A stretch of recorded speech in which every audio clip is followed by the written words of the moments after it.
Hey friends, so I don't really feel like making a video, I'm tired, but I thought it would be funny to make a video about what to do when you don't feel like making a video or working when you don't feel like working. And I remember when I used to have a writing practice that, from time to time I would set myself a challenge of writing every day. And there were moments where I didn't feel like writing and I challenged myself to write anyway. And sometimes it worked out surprisingly well. Sometimes, I thought I wasn't going to get anything good and it turned out that halfway through it got great. And sometimes, I would try to work and then I'll get distracted or I don't just something bad would happen or nothing would happen and it's just kind of a bummer. And I don't know which of the two is going to happen in the middle of this video, but I just felt like making one. And I think every once in a while, like if I did this for every other video, it'd get weird. But I think every one in a couple of dozen videos or so, it's not so bad if you do it. We'll see, right? These are vlogs, right? I'm just thinking out loud, and I do eventually wanna, piece together some of the talking points into more comprehensive, like a video essay. And I'm noticing that the lighting at night when I'm using. Actually, I wonder if I could change how the light. So I have this like movable lamp that I can move around, and I'm just curious to see if there is an optimal place I should point it. I don't know. Anyway, yeah, I don't know if it's ideal that I upload a video every single day. No, I'm pretty sure that it's pretty close to ideal that I should upload a video every single day for this stage of my journey. But I don't necessarily feel like making a video every day, and I don't know what is the ideal way I should navigate that, like whether I should make a video, so this is going to be about coercion and non-coercion and motivation and how you feel. I've noticed that a lot of times when I feel tired and I don't feel like I have the energy to work out, if I just do a light workout, I feel better.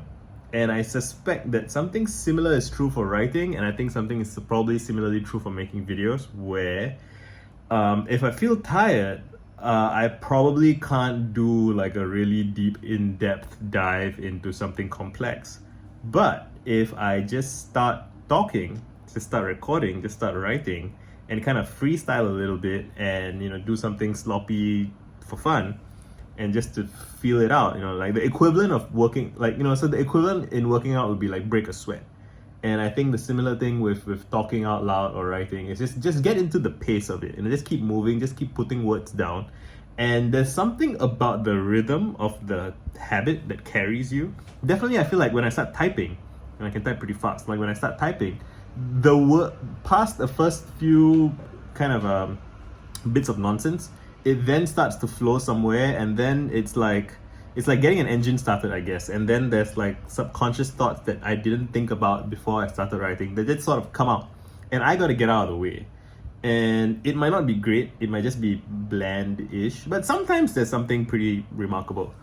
And I guess what I should do, right, is I should record videos every day for a few minutes, even if I don't upload them. And my threshold for uploading is actually pretty low. So my main writing project is, I mentioned a few times, my 1,000 word vomits project, where I don't really feel good about the idea of publishing 1,000-word rambles that aren't really going anywhere. But now I'm in a process where I'm also uploading blog posts to my blog every day. All of this while I'm kind of procrastinating on my ebook, which again is either really smart or really stupid, and I don't know, right? A part of me is like, the ebook is just, it wants to take its time. It's like percolating in the back of my mind somewhere, and some work is being done on it while I do other things. I think that's true. I've been reading a bit of Emerson recently. In my bedside table desk is Emerson, and Emerson wrote a bunch of essays that were really good, obviously. And there's something about his vibe, there's something about his choices. Reading Emerson reminds me that I'm trying to do what he did. I'm trying to participate in that tradition. Before Emerson, Montaigne was doing the same thing. I guess if we go far back, like Seneca and who else? Some other guy, Cicero maybe. I might be mixing up my Roman guys, but like you know, okay, let's just say Montaigne and Emerson and Alan Watts. Like these guys, they, you know, I see them as part of a tradition. And, you know, they had great things to say, but it was never what they said nearly as much as how they said it that I feel is really, you know, it's the vibe. And yeah, the message is important. The things that they say are valuable and useful. But the thing that I get away from it is the vibe. The thing that I carry with me that I find nourishing and you know, is a salve, right? That is healing in some way, that is integrating and nourishing and kind of it makes me feel whole, right? It gives me a sense of vibrance and vitality when I read Emerson or I listen to Alan Watts. And that is kind of what I want to be doing with my life, you know. And you could call it derivative. I don't care, you know. If on my tombstone you put "Here lies Visa," he was a second-rate Montaigne / Emerson / Alan Watts imposter, I'm fine with that. Like that is, you know, like cool. Like that, I think that is a noble life, you know. And I do expect that, you know, as I remix their thoughts and apply it to my own context and translate it into my current language, which I'm already doing in my notes when I'm writing, which I have done for, you know, I've done a bunch of the work. I'm still young, I'm 31 years old. I've done about a decade, 2 decades of writing, transcribing, reading, remixing, and it may be another 3 decades before I get to my really juicy good stuff. You know, I think Akira Kurosawa maybe was saying that, you know, it's only in his 60s or 70s that he really started to understand filmmaking. And the guy who painted the Wave, I can't remember his name, but he was saying, you know, like it was like in his 70s and 80s that he was beginning to understand color and shapes and whatnot. And yeah, I think the same is true for me. I think I am just beginning to, I haven't even begun to appreciate words and understand what you can do with them and how you can organize them in certain orders to evoke certain feelings. And that's exciting, man. And see, I was not excited when I started making this video. I was tired. I was yawning at the start of the video.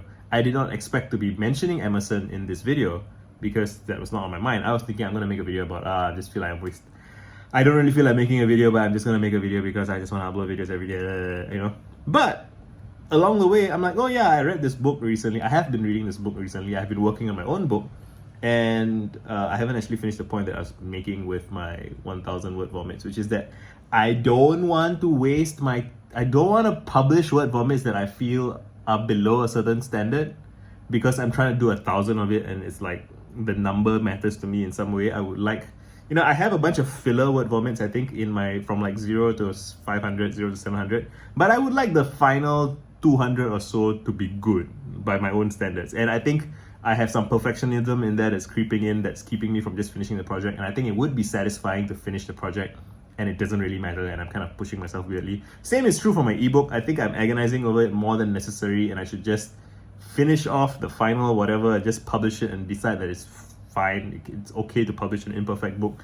You know, I saw this, I think Mark Twain maybe wrote something, and he ended it with like, he just ended it in abruptly, and he's like, I don't know where I'm going with this. I imagine something great, but I'm just gonna end it here. Like he ended a book like that apparently, or like a short story or something. I'm like, if it's good enough for Mark Twain, it's good enough for me, man. Like if I'm gonna just stop this video halfway, fuck it. You know, what can you do? You might be like, huh, that was weird and abrupt, but then you move on with your life, right? And if that you got any value out of the video along the way, great. If you didn't, fuck you. You know, it doesn't matter. Nothing matters. And so, you know, my own perfectionism and my own worry about the criticisms of a few people who would never have liked anything I did anyway is like keeping me from moving forward. And I should just move forward, and if people criticize, fuck it, I accept, right? I accept the criticisms and I endeavor to do better. I have been doing that all my life and I want to keep doing it. Cool, right? So yeah, you know, I don't know what I'm gonna title this video, but I just want to end it before 10 minutes. Thanks for hanging out. If you watched this 10-minute ramble, you know, you're making my life better just by hanging out. So thank you. Done.